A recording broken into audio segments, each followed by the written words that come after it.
short notice. My name is Jim Sinclair. I'm the manager of communications for Vermont Yankee. And with me is Bill Mohl, M-O-H-L. He's the president of Entergy Wholesale Commodities, which operates Entergy Corporation's 6 nuclear units in the northern U.S., including Vermont Yankee.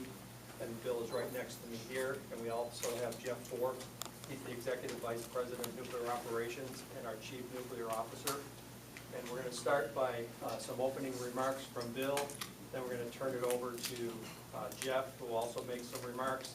And then we'll have time for a brief Q&A session. From a ground rule standpoint, we have till about no later than about 10 minutes to 1, so I need you to understand that, and we'll manage accordingly, and I appreciate your understanding of that. From the standpoint, we have other guests in the room with us, appreciate you coming. The questions are limited to the members of the media. So with that, I'm going to turn it over to Bill Mohl. Jim, I'm sorry. Spelling for Jeff's last name. F-O-R-B-E-S. Thank you. Sorry, I thought that was a little easier. I apologize. Never know. Yep, fair enough. All right, thanks, Jim. Good afternoon, everybody. Today is an extremely tough day for us at Entergy, and more importantly, for the 630 employees at Vermont Yankee. Earlier this morning, we told these men and women that Vermont Yankee Nuclear Power Station will stop operating at the end of its current fuel cycle and move into the decommissioning process in the fourth quarter of 2014. The exact date still yet to be determined. I can personally tell you that this was an agonizing decision and an extremely tough call for all of us. Vermont Yankee has an immensely talented, dedicated, and loyal workforce, as well as a solid base of support among many in the community.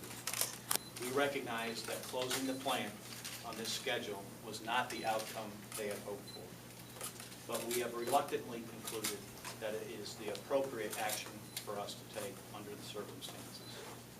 Let me be very clear on one thing.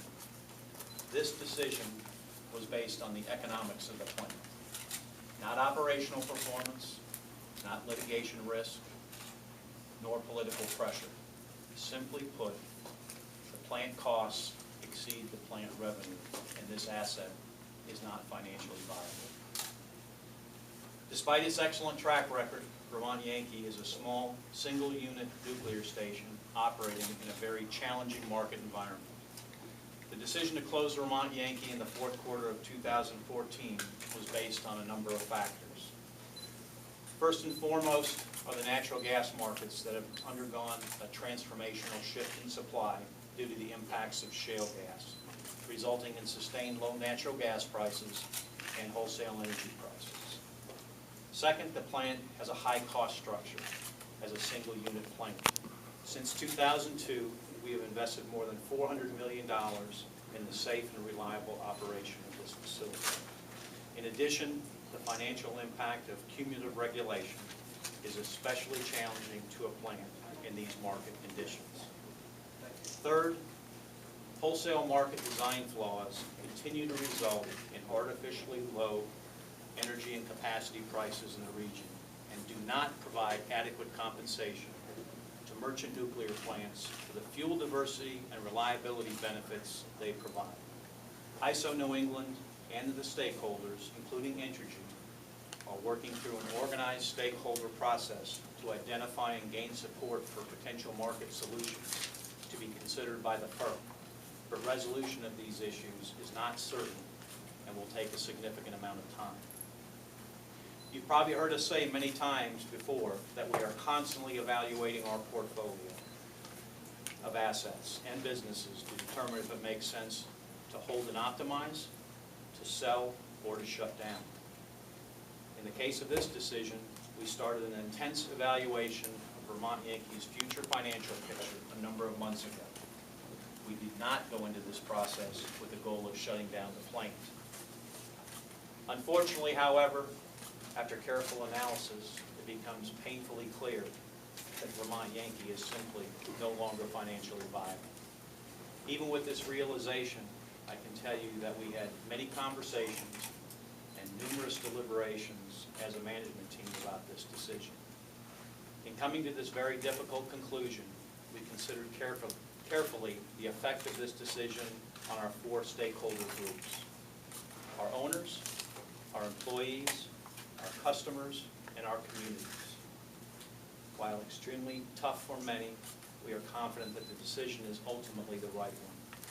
For our owners, it's consistent with our disciplined approach of constantly evaluating our portfolio of assets and businesses to determine if it makes sense to hold and optimize, to sell, or to shut down. Financial realities have put us in a position to shut down this asset. For our employees, it provides them the best opportunity to properly plan their future, whether at the plant, at other Entergy-owned facilities, or in the broader industry. For our wholesale customers, it provides more certainty to them and to the broader markets in which we participate. And for our communities, it allows us to begin a constructive engagement as we transition from an operating nuclear facility into and through the decommissioning process. We will continue to be a key part of the communities in which we do business as that moves forward.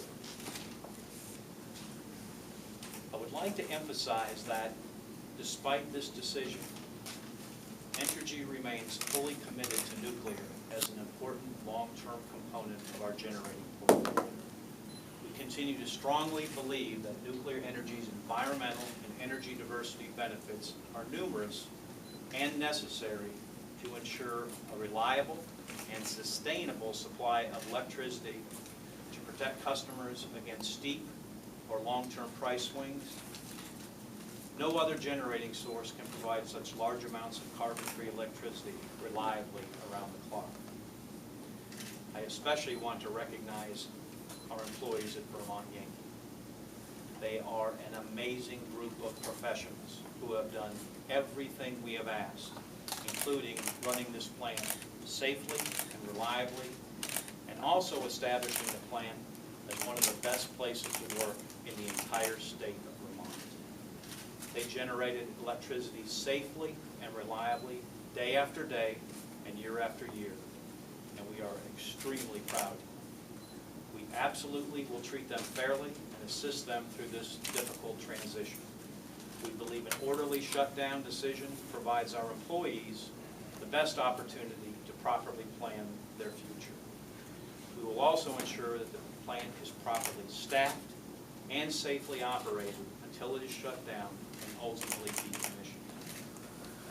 Finally, I would like to close my comments by thanking our many supporters who have stood by us and our employees for so many years. We have a growing list of individuals and businesses who support the safe, clean, and reliable electricity that is generated by Vermont Yankee. We hope they understand that the economics were simply too challenging to keep the plant operating in the future. We will be talking individually with many of our supporters in the upcoming days and weeks to thank them for all they have done in support of Vermont Yankee. Now I'd like to turn it over to Jeff Forbes, our Chief Nuclear Officer, to discuss the decommissioning process. Thank you very much. Thank you, Bill. Our primary focus is on continuing to operate Vermont Yankee at the highest levels of safety and reliability over the coming year. Safety will also be a top priority as we move into the shutdown and decommissioning process. Vermont Yankee will remain under the oversight of the Nuclear Regulatory Commission through the remaining operation, plant shutdown, and throughout the decommissioning phases. In addition to running the plant reliably and safely through the remainder of our operating cycle through the fourth quarter of 2014, the company will establish a decommissioning planning organization who will be responsible for planning and executing the safe and efficient decommissioning of the facility. Full decommissioning is a long process and could take decades.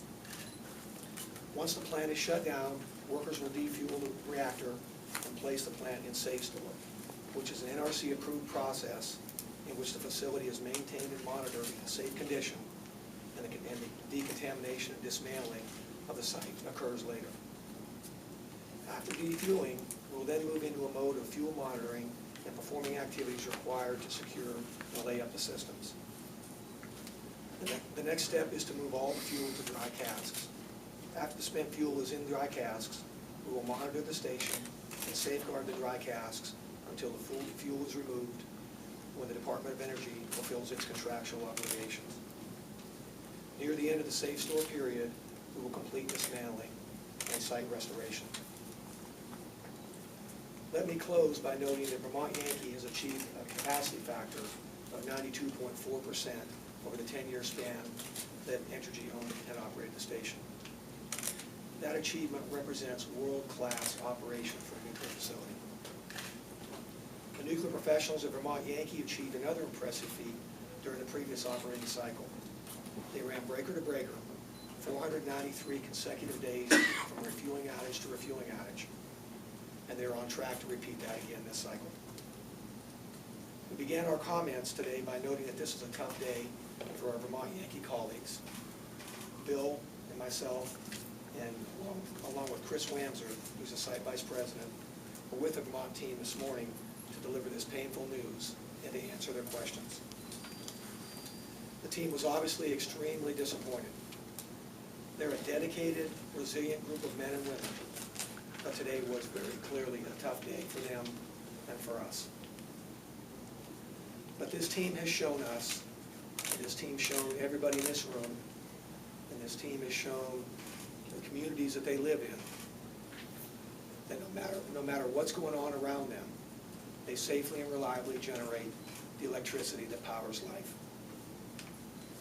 You can expect that they will continue to show us all, as we move through this decommissioning process, what an unwavering commitment to safety looks like, and what professionalism and dedication to the task at hand looks like. Back to Jim. Thank you very much. Okay, what we're going to do, provide an opportunity for Q&A.